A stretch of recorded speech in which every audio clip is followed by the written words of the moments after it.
너는 다시 통곡하지 아니할 것이라. 그가 내 부르짖는 소리로 말미암아 내게 은혜를 베푸시되 그가 들으실 때에 내게 응답하시리라.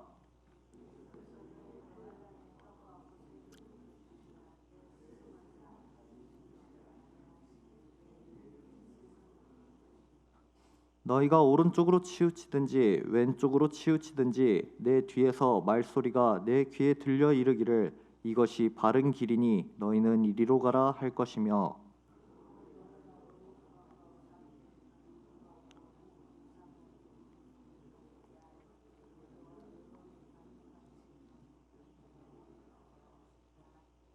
내가 땅에 뿌린 종자에 주께서 비를 주사 땅에 먹을 것을 내며 곡식이 풍성하고 기름지게 하실 것이며, 그날에 내 가축이 광활한 목장에서 먹을 것이요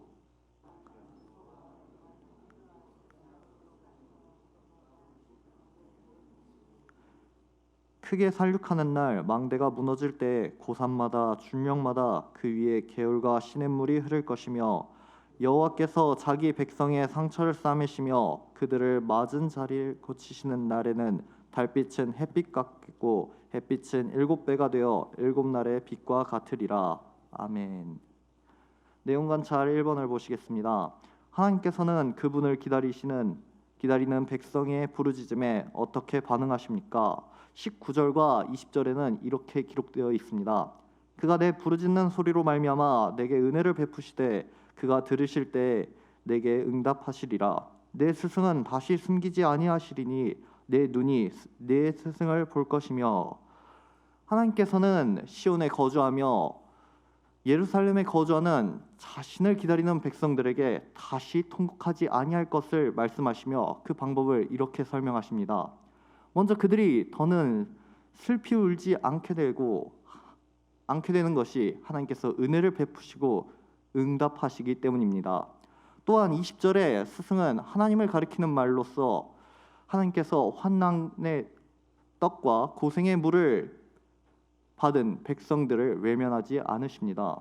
하나님께서 명령하신 그곳에서 하나님만을 기다리며 부르짖는 백성들에게 하나님께서는 그들을 외면하지 않으시고 반드시 만나주시며 응답하신다는 것을 오늘 말씀을 통해 우리가 볼 수 있습니다. 내용 관찰 2번입니다. 하나님께 회개한 백성은 우상을 어떻게 척결합니까? 22절에는 이렇게 기록되어 있습니다. 불결한 물건을 던진같이 던지며 이르기를 나가라 하리라. 그렇습니다. 이제 하나님께 회개한 백성들은 더는 더러운 우상과 거룩한 하나님을 겸하며 섬길 수가 없습니다. 그들은 자신의 삶의 큰 부분이었던 우상을 던지며 나가라 라고 합니다. 그 우상은 조각한 것이며 은을 입혔고 금을 올렸습니다. 자신들의 마음에 쏙 들게끔 조각을 하였고 자신들이 귀하다 여기는 것들을 입히고 치장하며 아름답게 꾸민 이 우상은 자신들 마음에 들었지만 하나님 보시기엔 악했습니다. 하나님께 진심으로 회개한 백성들은 자신의 마음에 아무리 드는 우상이라 할지라도 불길한 물건을 던지며 나가라 라고 합니다. 이 모습이 단지 본문에만 국한될 것이 아니라 오늘날에도 하나님을 믿는 성도들은 모두 다 이런 모습이 나타나야 할 줄 믿습니다. 연구와 묵상입니다. 백성과 자연계를 회복시키는 하나님께서는 그동안 왜 백성을 궁핍과 결핍 가운데 머물게 하십니까? 우리는 먼저 이러한 질문엔 한 가지 전제가 필요하다는 것을 명심해야 합니다. 그 전제는 바로 하나님께서 선하시다는 내용의 전제입니다. 우리는 이 전제 위에 심판 뒤에 회복을 하시는 하나님의 뜻을 바르게 이해할 수 있습니다.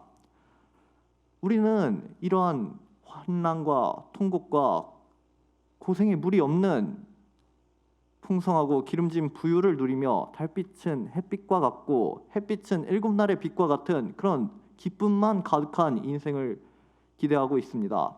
그러나 하나님께서는 이 고난을 통해 우리가 갖고 있던 이 우상들을 불결한 물건을 던진같이 던지며 나가라라고 하는 그 모습을 기대하고 계십니다. 우리가 갖고 있는 이 불결한 우상을 던지며 하나님께로 나아가는 것이 우상과 하나님을 겸하며 섬기며 이 땅에서 복과 영광을 누리는 그런 인생보다 더 귀하다는 것을 우리가 바로 알아야 합니다. 하나님께서는 이 백성의 통곡하는 소리로 말미암아 은혜를 베푸시고 응답하시며 더는 자신을 숨기지 아니하십니다.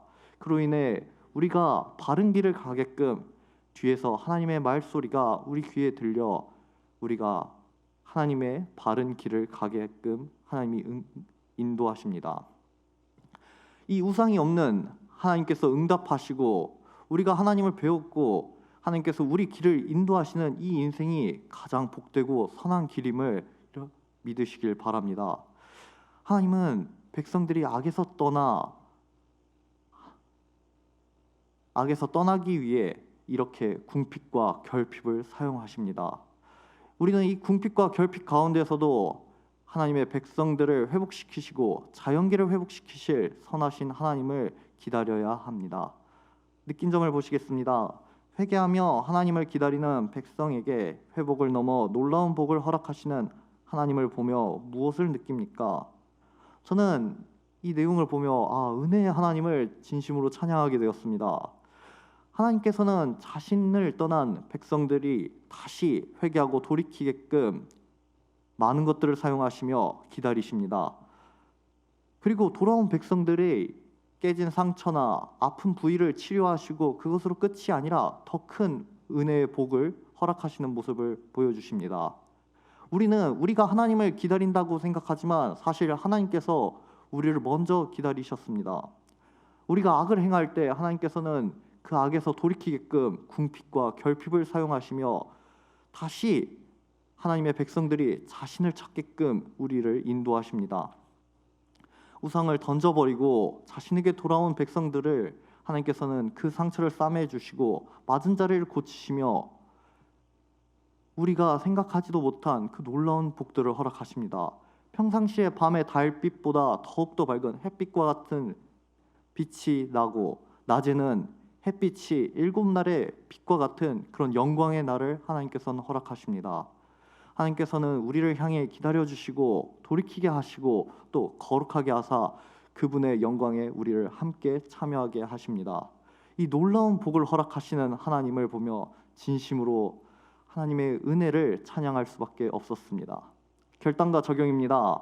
풍요를 주시는 하나님보다 풍요 자체에만 몰입했던 경험이 있다면 언제입니까? 저는 이 질문에 히스기야 왕이 떠올랐습니다. 이사야 39장을 보면 이제 히스기야 왕의 이야기가 나오는데 내용은 이러합니다. 바벨론 왕 무로닥 발라딘이 히스기야가 병들었다 함을 듣고 예물과 글과 사신들을 히스기야에게 보냅니다. 그때 히스기야는 이미 하나님께 은혜를 받아 병이 나았고 또 앞서 아수르의 침공을 하나님께서 지켜주시며 아수르에게 보낸 조공과 소비된 군비로 인해 텅 빈 곳간을 하나님께서 은혜로 채워주셨습니다.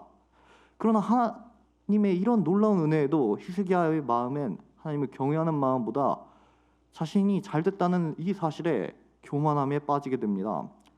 바벨론 사자들을 맞이했을 때 히스기야는 자신을 치료한 하나님, 아수르를 물리치신 하나님, 이렇게 물질의 풍요를 주신 하나님을 찬양하며 자신을 낮추기보다는 자신의 왕국의 곳간을 자랑하며 병기고와 무기고 금은 그리고 향품과 보배로운 기름들을 자랑했습니다. 우리에게도 이런 모습이 있지 않습니까? 우리의 시선과 마음이 이 복을 허락하신 하나님에게 있지 않고 이 오직 받은 복에만 있는 모습을 우리가 보게 됩니다. 물론 복이 나쁜 것이 아닙니다. 이 복은 우리를 풍요롭게 하기도 하고 하나님을 찬양하게 하는 중요한 계기가 되기도 합니다. 그러나 오히려 이 복이 때로는 하나님과 멀어지게 하는 교만한 악한 물건이 될 수도 있다는 것을 우리가 명심해야 합니다. 우리가 몰입해야 될 것은 이 땅에서 누리는 이런 풍요나 안락한 인생이 아니라 하나님과 동행하는 그런 참된 복이 우리가 몰입해야 할 복일 줄 믿습니다. 마지막으로 결단입니다. 회개를 통해 회복으로 나아가 주님께서 주시는 놀라운 복을 받기 위해 무엇으로 결단하시겠습니까? 본문 20절과 21절에 이 질문에 대한 답을 찾을 수 있습니다. 스승이신 하나님께서는 우리에게 그 모습을 숨기시지 아니하시고 드러내십니다. 또한 우리가 오른쪽으로 왼쪽으로 치우칠 때 뒤에서 말소리로 우리를 바른 길로 인도해 주십니다. 그 말소리가 오늘날 우리에게 주어진 이 기록된 하나님의 말씀인 성경입니다. 우리는 오직 이 성경으로 하나님께서 말씀하시는 그 바른 길을 향해 나아갈 수 있습니다. 특별히 오늘 우리가 통독해야 할 본문은 마태복음 17장부터 19장의 메시지로 예수님의 많은 가르침이 있습니다. 예수님이 어떤 분이신지, 또 어떤 사람이 천국에서 큰 자인지, 얼마나 형제를 용서해야 하는지, 결혼과 이혼은 어떤지, 영생을 얻는 것까지도 예수님은 우리에게 가르쳐 주십니다. 그 가르침을 따르며 바른 길을 걷는 우리는 그동안 우리가 갖고 있던 우상들을 던지며 나가라라고 하고 하나님께 우리 마음과 몸을 돌이키는 그런 놀라운 회개의 역사가 일어납니다. 그 회개의 역사가 일어날 때 달빛은 햇빛과 같고 햇빛은 일곱 날의 빛과 같은 그런 영광의 날에 우리가 참여할 줄 믿습니다. 우리 길동교회가 그런 놀라운 복을 누리기를 소망합니다. 이 시간 이 말씀을 갖고 세 가지 기도 제목으로